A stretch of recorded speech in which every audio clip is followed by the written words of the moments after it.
Hi, welcome to the channel. If you've been here before, welcome back. If you are brand new here, then welcome in. My name's Emma, this is Destination FBA and I sell on Amazon via the Amazon FBA programme. So what I do is upload regular videos to this channel, just share my journey, general information, advice. I do one-on-one coaching and I've got a great Facebook community as well. I will pop links to this below, so please do feel free to jump in there, ask any questions you've got. We'll all be there to help you out. Introduce yourself, let us know where you're up to with your journey right now. So we previously looked at some of my top tips for retail arbitrage and online arbitrage, but what I wanted to do with you today is just look at things we need to watch out for, things that could cause us issues, so red flags when it comes to doing that sourcing. So when you're doing that sourcing, that analysing, you need to know how to read that data, you need to know what to look out for. So if you don't carry out a thorough analysis, you run the risk of making a bad purchase on stock that you cannot shift. Now this will not only tie up that money and cost you more in storage fees, but it could lead to long-term cash flow issues as well. So it doesn't matter if you're a new seller or a more experienced seller, these red flags pose a risk to everybody. Now they're generally a warning that the product you're looking at could cause you issues later down the line. If you know what these are in advance, it can help to speed up the sourcing process, it can help you to eliminate those bad buys. Now analysing those deals is such an important part of sourcing, so firstly you need to make sure that you can sell the item without getting into trouble, you need to make sure you can compete with other people, and you need to make sure that you can make a healthy profit and the item sells well. So here's just a few of the red flags that you need to keep a watch out for. So firstly, we've got known IP complaints. IP complaints can cause you big problems. It's one of the quickest and easiest ways of getting a suspension on that account. Now, if you do get a suspension, you cannot do anything with that account until it's sorted. So you can't make any sales, you can't send in any new shipments, and you can't withdraw any funds that row to you either.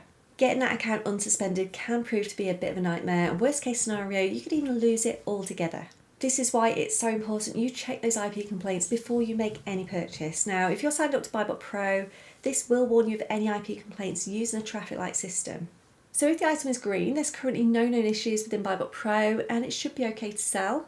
If it's amber, you need to do a little bit more research yourself, carry out your own due diligence. But if it's red, I would say 100% stay away from it altogether. This tells us there is a known history of IP complaints, so it's really not worth taking the chance and risking your account. Now another possible red flag could be that the listing only has one seller. If you find an item that looks to be great but there's only one seller on the listing, be very careful. This could be the manufacturer themselves or it could be a brand owner. Now if you were to sell on that listing, this could trigger an IP complaint. Brand owners are very protective. They will do all they can to remove that competition. Now it's also worth checking those historical data charts too. If this offer chart shows a sudden drop and all those sellers fall off the listing, this is another good indication of a possible IP complaint. Just because Amazon allows you to send an item in and sell on a particular listing does not mean you're safe to do so. So again, just do all you can to reduce the risk, to not trigger a possible IP complaint. It's really not worth the time or the hassle it's going to cost you. Just be sure to check that competition, reduce the risk wherever you possibly can. Now on the other hand, you could find there's actually a large number of sellers on the listing. Now this won't necessarily be a problem for you so long as you check all that other data. So you need to be looking at the estimated sales, you need to look at the historical data charts, and you need to look at the current stock levels as well of all that competition. So if there's 15 sellers on the listing, for example, they've got 300 stock between them, but the item only sells 25 a month, is it really worth making that investment? Unless you can compete very well on the pricing, unless you can afford to drop the price if needs be, you could find you're stuck with that stock for a very long time. Also remember, while that stock is sat on Amazon shelves, it's costing you in storage fees. Now you need to make sure that you can not only compete to win that buy box, but you'll still remain profitable if that price falls. Now if you're not sure, do not make the purchase. Now it could also be that Amazon are on the listing. So whilst this can be another red flag, again, it doesn't necessarily mean we can't sell on the listing. We just need to look at all that other data first. So we need to know if Amazon have the buy box. If they do, is there any evidence of them sharing it? So this is where we use another great feature that's built into BuyBot Pro, and all we need to do is hover over the buy box analysis box within that alert section.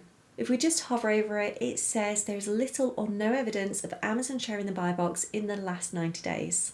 So if we wanted to see those buy box statistics in a little bit more detail, we can just scroll down to the bottom of that analysis section, click where it says buy box statistics. We then have the choice of looking over the data over a different period of time. So we've got 30 days, we've got 90 days, 180 days, or 365 days. So if we just go ahead, click 90 days, it will show us exactly how that buy box was being held.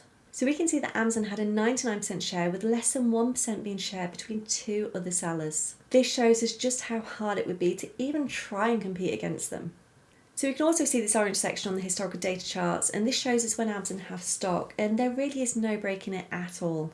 This is an item I would stay well clear of. It can be really hard already competing against Amazon without being on a listing where there's just absolutely no evidence that that buy box is being shared on a consistent and regular basis. So something else you should be checking when you're doing that analysing is the BSR. So this is the best seller rating. So if that product has a low BSR, this could be another big red flag. So the BSR is a score that's assigned to the product based on its historical data. So depending on the category it's in as to what the number is. So if in one category, for example, there's 300,000 items, number one would be the best selling product, 300,000 would be the worst. So you need to keep an eye on that BSR when you're doing that sourcing. You may find an item that looks to be great, it's got a really good profit margin, it's got a really good return on investment, but it turns out to have a very low BSR and very, very slow sales. You need to decide whether that investment is worth it. Can you afford for that money to be potentially tied up for some time and perhaps paying more in storage fees as well? Ideally, you want to be purchasing products that have got a quick turnaround. So if you send those items in, you make the sale, you get the money back out, you reinvest it back into more stock.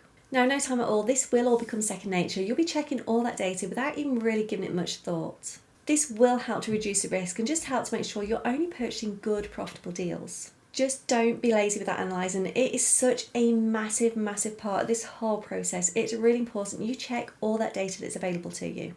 Just be sure there are no known IP complaints. Check the number of other sellers on the listing, check their stock levels as well. Check if Amazon are on the listing. If they are, is there any evidence of the share in that buy box? And if so, how often? Then finally, remember to check that BSR, check how quickly those sales are happening. Now, it might feel like there's a lot going on there, but if you've got a good deal analysing software like BuyBot Pro, it can make all the difference to that sourcing and analysing. Now, they do have a free 14-day trial, so I would recommend you give it a go to see just what difference it makes. So I hope those few bits I've mentioned just helps give you a bit of an idea of the things you need to be aware of, things that you need to watch out for when you're doing that sourcing.